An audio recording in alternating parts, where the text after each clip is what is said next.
Hi friends, it's Riverbend Reba from Riverbend Community School and the Reading Rebel Academy, and I'm here today to talk to you about the schwa sound.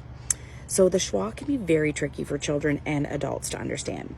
Schwa is a vowel sound that we put on unstressed syllables. So hear me out. Don't click away. Don't just say, okay, nerd. Here's what I'm talking about. So the vowel sound schwa makes either the or the I sound. And it's actually, like I said, the most common sound in the English language. So unstressed or stressed syllables in English are things like alike, pizza, about. So when we put the stress on syllable parts, that's just where we're putting the emphasis or the pitch or the intonation. So if you were to say pizza, the stress would be on Pete's, okay? And then the unstressed part is right? Or if you said pillow, it would go, the stress part is on pill, and then the unstressed is O. This is Adam. So Adam, right? So the stress is on A. So all the vowel sounds can make the schwa sound, or I. And that's words like about, like, pizza.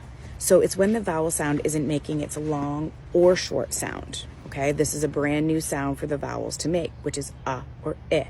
And we jokingly, whenever I teach it, we say that the schwa sound is very lazy. He's a very upset teenager. Okay, and so that's the sound it makes. It's like kind of almost in between a short U, but it's even lazier. We barely move our mouth for it. Okay, so things like even bacon. Okay, so if we take the word bacon, the stress is on bay. And then unstressed part of the word bacon is kun. So the O in bacon is actually the schwa. And pilot is another good word, pilot. So the unstressed part of pilot is lit, but it's L-O-T. But the O in that case says I, pilot. We don't say pilot. And that's where English can be so tricky, right? If you hear people who are learning English or English as their second language, the stress on the different syllables sometimes is where you can really hear or detect an accent, because it's hard to figure out sometimes where to put the stress. So schwa happens on the unstressed syllable, so the part that's not emphasized, and it always comes in between a 2 or 4 syllable word, okay? Pizza, about, like I shared. So really the unstressed part, the part we don't give the stress or emphasis or intonation to, or pitch, that's where you're going to find a schwa sound, okay? So to recap, all 5 vowels can make the schwa sound.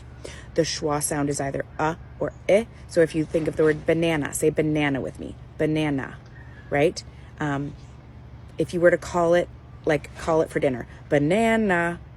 So we know that the unstressed part is at the very end, banana. So the stressed part is na in the middle, banana.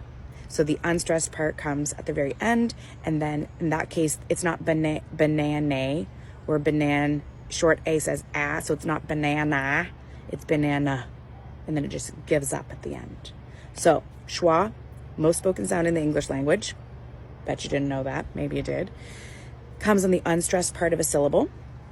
The word has to be 2 or more syllables, and it either says or I. So that's your little lesson from Miss Reba today.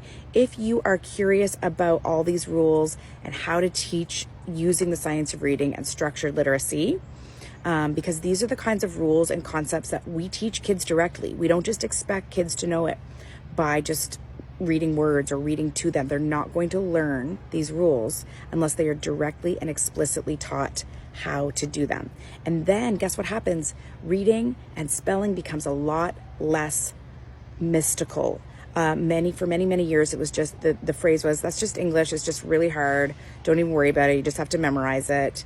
Or that's just English. English is so crazy. English is not that crazy. It's a difficult language, but there's rules and understandings and ways we can explain so many things in the English language. So instead of telling kids it's just too hard to understand, just memorize it, let's give them the tools such as understanding schwa and understanding when it comes in a word and how we can figure that out to help them become great readers and spellers. So if you want to know more, I have a parent workshop this Thursday, that's tomorrow, at Riverbend Community School, 200 Carolee.